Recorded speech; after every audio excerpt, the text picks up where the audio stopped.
Fernando Vélez Moro es abogado experto en legislación electoral y a él le vamos a preguntar en todos estos escenarios,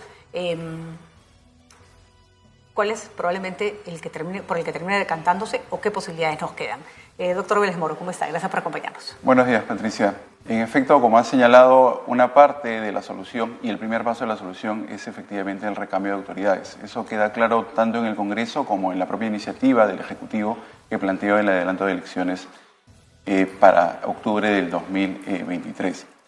El escenario que se presenta el día de hoy es un escenario que, como bien señalas, ya está casi cantado, ¿no? La propuesta maximalista en el dictamen de minoría por parte de la bancada de Perú Libre, lo que propone, hasta lo que se conoce hasta el momento, aunque es posible de modificación siempre a última hora en el Congreso, es que además del adelanto de elecciones en un plazo que además es improbable, ¿no? Plantean que las elecciones generales se puedan llevar a cabo en 3 o 4 meses, también que se plantee una consulta para la convocatoria de una asamblea constituyente, lo cual además ya han manifestado desde antes muchas bancadas que van a votar en contra. Entonces el escenario que... Claramente eso no va a prosperar, ¿no es cierto? El proyecto de ley de Perú Libre no va a prosperar, ¿no? Sí.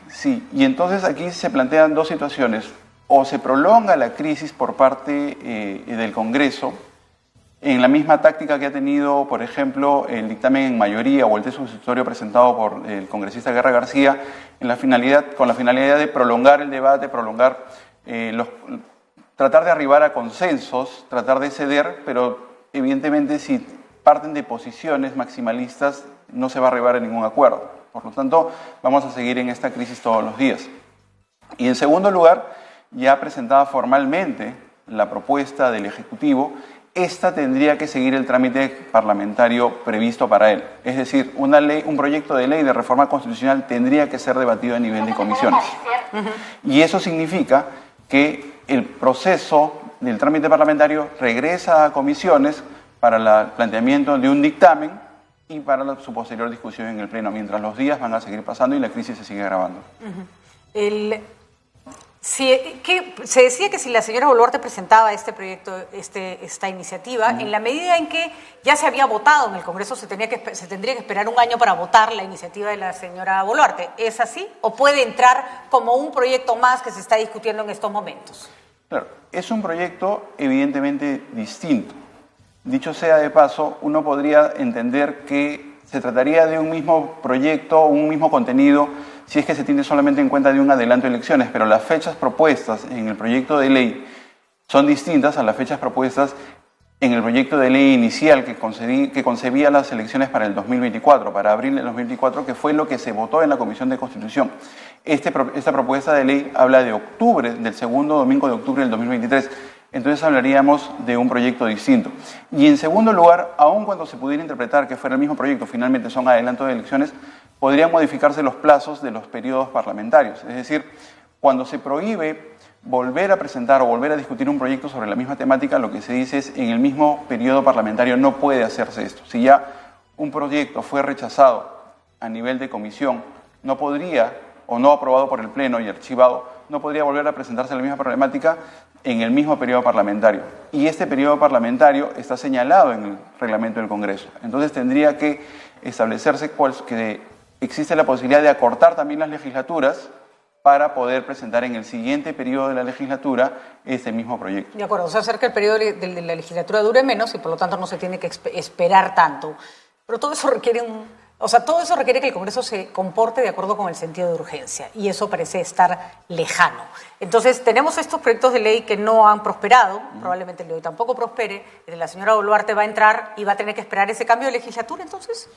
Claro, exactamente. Ahora, la propuesta que parece que se va a esbozar es que este proyecto se acumule al proyecto de ley que está todavía en trámite. Entonces, con lo cual ya no se hablaría de un nuevo proyecto de ley, sino uno que se acumula a uno que se encuentra en el procedimiento legislativo, con lo cual no tendría que esperarse ese plazo. Formaría parte del mismo paquete. Formaría parte del mismo paquete. A ver, las probabilidades de que todos estos proyectos no consigan la mayoría son altas, porque se requiere una mayoría muy fuerte, además, ¿no es cierto? Entonces, no es mayoría simple. Entonces, en esos casos, ¿se acaban todas las alternativas desde el Congreso de la República solo queda la renuncia de la señora Boluarte para forzar elecciones?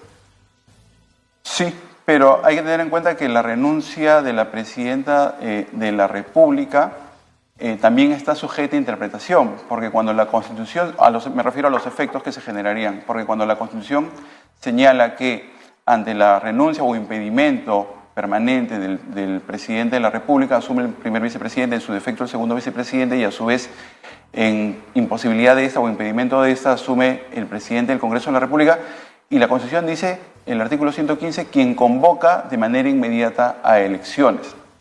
Ahí se entiende que cuando se convoca a elecciones, hay quienes señalan que solamente es para completar el periodo gubernamental del presidente de la República, que es el único renunciante. Pero hay quienes sostienen, como yo, que en el sistema presidencialista que nos encontramos, en los que la elección del Congreso de la República es el mismo día y al mismo tiempo que el del presidente de la República, un llamado a elecciones tendría que sí generar un adelanto de las elecciones generales. O sea, en este Congreso que tenemos, que le encanta enroscar el rulo, podríamos tener una interpretación que incluso con la renuncia de Boluarte se quiera seguir quedando. Sí, en efecto, bancadas como Renovación Popular han señalado que esa es la interpretación, que en caso de una renuncia de la presidenta Boluarte, esto no tendría por qué generar un cambio en el periodo congresal, que se quedarían hasta el 2026. Le hago la pregunta, no quiere decir que avale la situación, pero se agotan las salidas democráticas para una reelección, ya que toca que lo saquen a patadas del Congreso.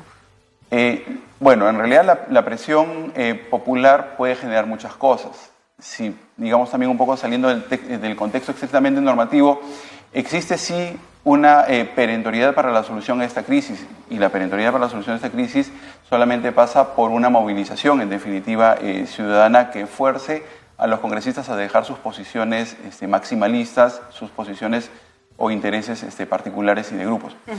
Y en segundo lugar, cabría sí señalar que cuando exista la renuncia de la presidenta Boluarte y la convocatoria de elecciones generales, tanto de presidente como de congresistas de la República, hay que tener en cuenta que se aplicaría la legislación que se encuentra vigente en ese momento.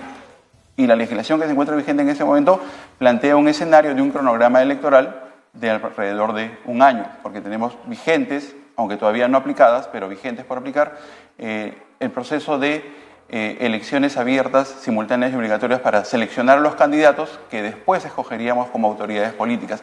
Y eso, en los cronogramas evaluados por el jurado de elecciones, toman alrededor de un año.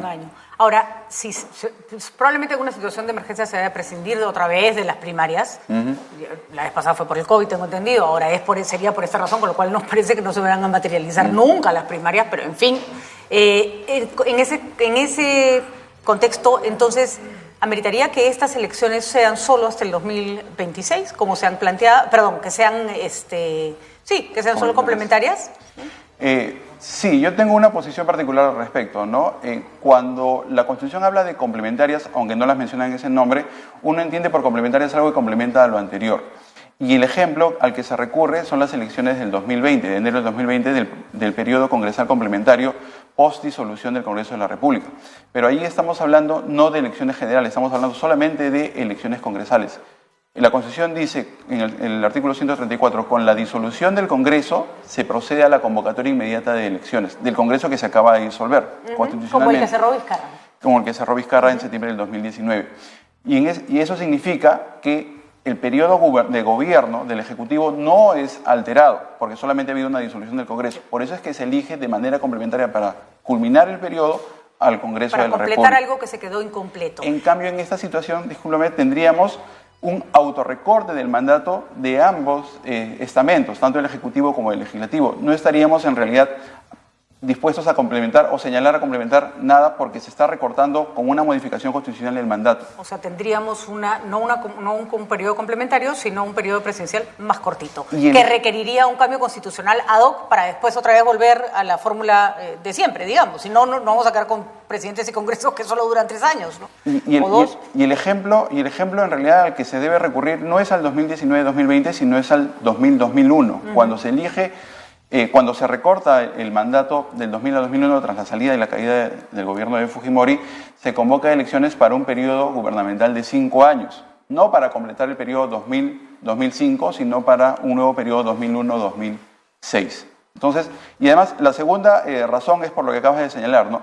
Periodos gubernamentales tan pequeños, de cada 2 años o cada 2 años y medio, que es lo que se planteó el día de ayer y que felizmente no pasó, del 2021 al 2024, del 2024 al 2026, lo que hacen es igual generar inestabilidad.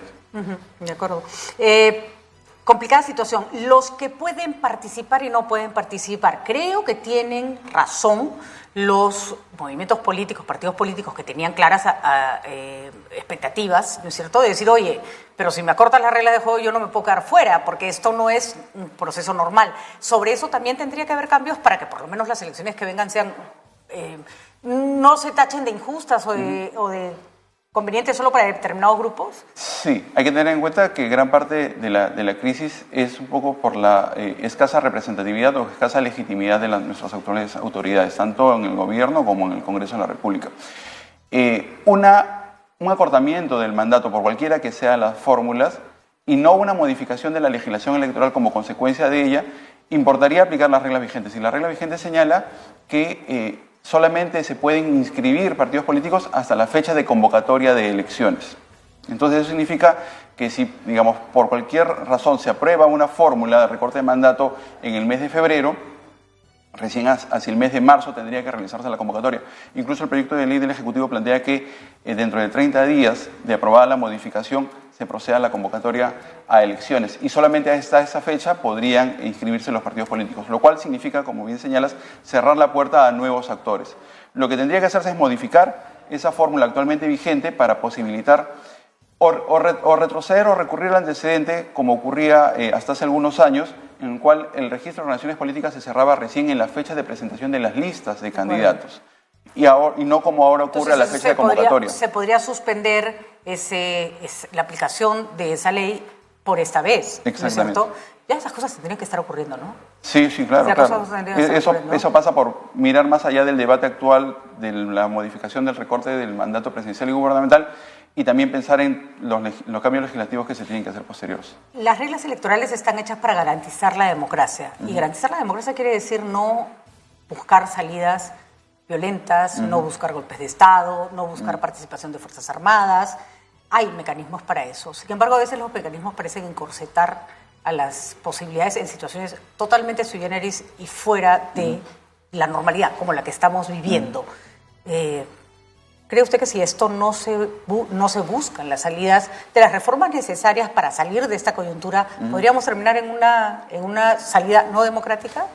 Ese es el peligro, ¿no? De manera lamentable vemos por parte de la ciudadanía un cansancio acerca de lo que significa la democracia, ¿no? Y por eso es que no le tienen fe a la democracia y recurren o pueden recurrir a salidas de tipo autoritario o a líderes de repente carismáticos que plantean soluciones radicales. Y eso lo único que va a hacer es agravar la situación actual.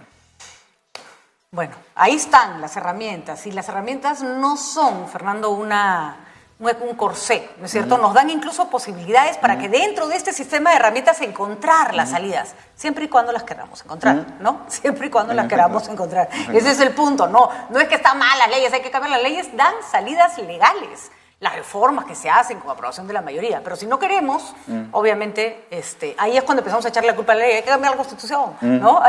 Necesitamos otras leyes, y cambia la ley y sigue el laberinto, ¿no? Claro, de lo que se trata es de voluntad política, evidentemente, ¿no? Cuando hay voluntad política para hacerlo, los cambios legislativos se pueden realizar. Incluso en el ejemplo que señalamos hace un rato, ¿no? Sí, que hay un periodo presidencial de 5 años, pero con voluntad política se reforma y se recorta el mandato. Sí, que hay unos plazos establecidos legalmente para la organización de elecciones, pero con cambios legislativos, producto de la voluntad política del Congreso, se pueden acortar esos plazos.